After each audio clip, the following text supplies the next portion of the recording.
सवाल जो है वो मेरा ये है शुएब शाहीन साहब से कि ये जो इनकी पार्टी के हमायत याफ्ता आज़ाद उम्मीदवार जीते हैं, अब तक इनमें से एक साहब जो हैं ये मुस्लिम लीग नून में जा चुके हैं और उनका नाम है वसीम कादर साहब।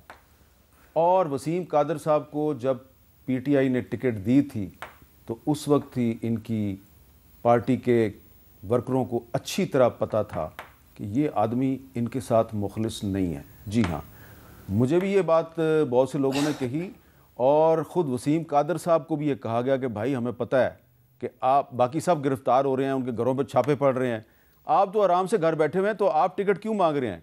तो फिर उन्होंने जो है जब टिकट उनको दी गई तो उन्होंने एक बयान दिया था, ज़रा वो सुने वो क्या बयान था।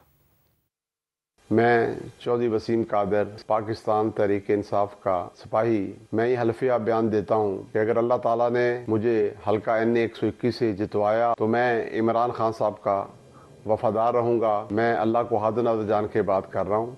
मैं अपने घर वापस आ गया हूँ। अपने इलाके की डेवलपमेंट के लिए, अपने इलाके के लोगों के लिए मैं दोबारा मुस्लिम लीग नून में ज्वाइन कर लिया मैंने। अब शुएब शाहीन साहब, सवाल मेरा आपसे ये है कि मैं आपकी पार्टी के सीनियर रहनुमाओं के नाम ले सकता हूँ अगर आप चाहेंगे, जिन्होंने ये प्रेडिक्शन की थी कि ये आदमी जो है ये छोड़ के चला जाएगा, इसको टिकट ना दे। मैनिपुलेट किया गया, जानबूझ के इसको टिकट दिलवाई गई और उसने वही किया जो कि उसके बारे में खदशा था, और 3-4 इस तरह के और भी हैं। क्या आप ये मानेंगे कि आपकी पार्टी के अंदर जिन लोगों को टिकटें दी गई या दिलवाई गई उसमें मैनिपुलेशन हुई और जानबूझ के उसमें कुछ ऐसे लोगों को भी टिकट दे दी गई जिन्होंने छोड़ के जाना था? देखिए, मैं कुछ ज़्यादा तफसीलात में तो नहीं जा सकता, लेकिन इस प्रोसेस ऑफ टिकट तकसीम में मैं शामिल नहीं था, मगर मेरी चूँकि रेगुलर मुलाकातें थी इमरान खान साहब के साथ। प्रॉब्लम ये था, मैंने ख़ुद रिट पटिशन फ़ाइल की थी। हम अगर कोई चिट, एक कागज़ का एक लाइन भी लेके जाते थे ना, हमसे ले लिया जाता था। फिर मैंने रिट पटिशन फ़ाइल की कि जनाब हमें कंसल्टेशन के लिए टाइम दिया जाए, और हमने एक कमेटी बना दी कि ये 6 बंदे होंगे जो जाकर कंसल्ट करेंगे फॉर्मर चेयरमैन के साथ, हमारे चेयरमैन गौहर साहब और मैं था उसमें, बाकी अहमद खान साहब, बाकी दोस्त भी थे। हमें कंसल्टेशन कर देनी दी जाए ताकि किन को टिकट देनी है। उन्होंने फिर आर्डर किया, कोर्ट ने सिर्फ एक बंदे को इजाज़त दी, गौहर को, और उसके बाद वो जाते रहे, मगर कई दफ़ा 3-3 घंटे बाहर खड़े होकर कभी हमें मिलने नहीं दिया जाता था। तो ज़ाहिर है कंसल्टेशन प्रोसेस में भी प्रॉब्लम हुए हैं और हमें टिकट्स फाइनल होने में भी बहुत देर लगी, और ये चीज़ें रही हैं। इस पर मैं कोई दूसरी राय नहीं कायम करता। देखें, इमरान खान साहब बाहर हूँ, बाकी लीडरशिप या जेलों में थी या अंडरग्राउंड थी। मुझे बताएं, प्रोसेस ऑफ सिलेक्शन में तो गलतियाँ हो सकती हैं, हम सब इंसान हैं, मगर इनके बारे में एक मुतज़ाद राय चल रही है। मुझे नहीं पता ज़्यादा तफसीलात। मुतज़ाद राय ये है कि इनको अगवा किया गया था और उसके बाद शामिल कराया गया। मुझे नहीं पता, कुछ लोग कहते हैं उन्होंने खुद कहा है कि मैं अपनी कादर ने खुद कहा है कि मुझे कोई अगवा नहीं किया गया। वो तो डार भी उस वक्त कह रहा था कि मैं अपनी मर्जी से गया। उस वक्त तो सदाकत अब्बासी ने भी कहा था, लेकिन जो स्टेटमेंट है जिसमें वो अल्लाह ताला को हाजिर नाजिर जान के बात कर रहे हैं, ओथ ली। और इस वक्त आपको एक बात बताऊं, यकीन करें, मैंने जितना इमरान खान को पिछले 2 साल में डिफेंड किया, आपसे बेहतर कोई नहीं जानता, स्पेशली 9th मई के बाद। मैं जब पब्लिक से वोट लेने गया, मुझे लोगों ने एक नहीं कई जलसों में कहा कि आप यहाँ हमें गारंटी दो कि तुम इमरान खान के वफादार रहोगे। ये मैं अपनी बात कर रहा हूँ, यानी जिसके ऊपर कोई डाउट नहीं हो सकता, कि कोई दूसरी राय कायम नहीं हो सकती, कि मैंने उनको तसल्ली दी और कहा कि भाई मैं उनके साथ खड़ा रहूँगा। बात यह है कि लोगों ने वोट दिया सिर्फ इमरान खान को, और उन्होंने हर एक बंदे से जो पूछा, हमें सिर्फ ये गारंटी चाहिए तुम बिकोगे नहीं, तुम हमारी अमानत इमरान खान तक नहीं। लेकिन आपकी पार्टी के जो लोग टिकटों के फैसले कर रहे थे तो उन्होंने गड़बड़ की ना। कहीं देखें, अंडरस्टैंडिंग में गलती हो सकती है। नहीं, अंडरस्टैंडिंग में गलती नहीं है। किसी जगह आपकी पार्टी के 3-4 लोगों के मैं नाम नहीं इस वक्त ले रहा, वो बेचारे पहले भी काफ़ी परेशानी का शिकार रहे हैं, उन्होंने लिख के दिया कि ये बंदा छोड़ जाएगा, उसकी बात ही नहीं सुनी किसी की। नहीं तो गलत फैसला किया है तो उसका अंजाम भी फिर भुगता है ना। तो 3-4 और भी हैं वैसे। मेरा ख्याल है कि ऐसा आगे नहीं होगा।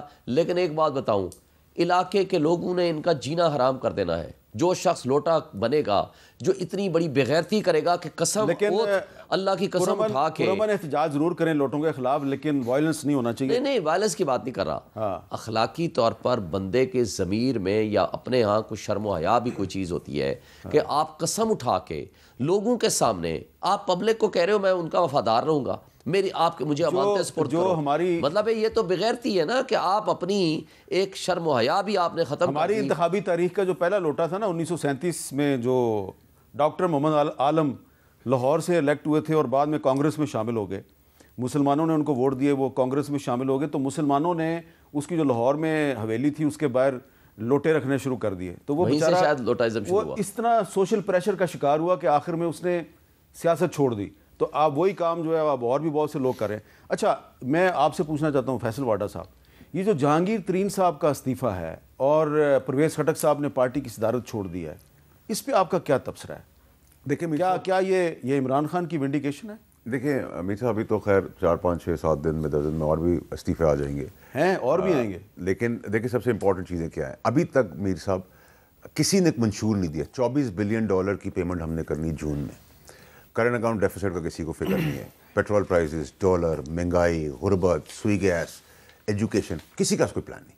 आज आपने पहला इंडिकेटर देखा है डेमोक्रेटिक सिलेक्टेड सिस्टम का कि स्टॉक से नीचे गिर गई। ठीक है, आप लगे हुए हैं कि हम मरियम बीबी को, मरियम नवाज साहिबा को बुज़दार टू की तरह सीएम पंजाब बना दे भाई। ठीक है, ये आखिरी इक़्तिदार है आप लोगों का। इसके बाद आप पार्टी होंगे नहीं, पावर नहीं होंगे। बुज़दार टू का क्या मतलब है? बुज़दार टू सर, जैसे बुज़दार आए थे हमारे एक दौर में, लेकिन बुज़दार की कोई पॉलिटिकल स्ट्रगल नहीं थी। मरियम नवाज जेल भी गई है। बात सुने, मरियम नवाज जेल किसी लीडर की भी नहीं है जितनी वर्कर की है सड़क के ऊपर। हाँ। तो क्या वर्कर को आप वजीर आजम या सीएम कुर्सी बिठाते? नहीं बिठाते। बिठाते आप वही हैं फैमिली कॉर्पोरेशन के तहत कि लायक हो या नालायक औलाद हो, क्योंकि आप उस घर में पैदा हो गए तो आप हुकूमत करेंगे। ठीक है, सो बुज़दार टू, मेरी बड़ी क्लैरिटी है, कोई बुरी नहीं, बुज़दार कोई बुरा आदमी नहीं है। ठीक है, इंसान है। मरियम साहब बन जाए, ठीक है, बन जाए। अब प्रॉब्लम ये है कि आपने इंडिकेटर स्टॉक्सिंग का देख लिया। मैंने आपको इशू बताया सबसे इंपॉर्टेंट, 24 बिलियन की पेमेंट करनी है डॉलर की आपने जून में।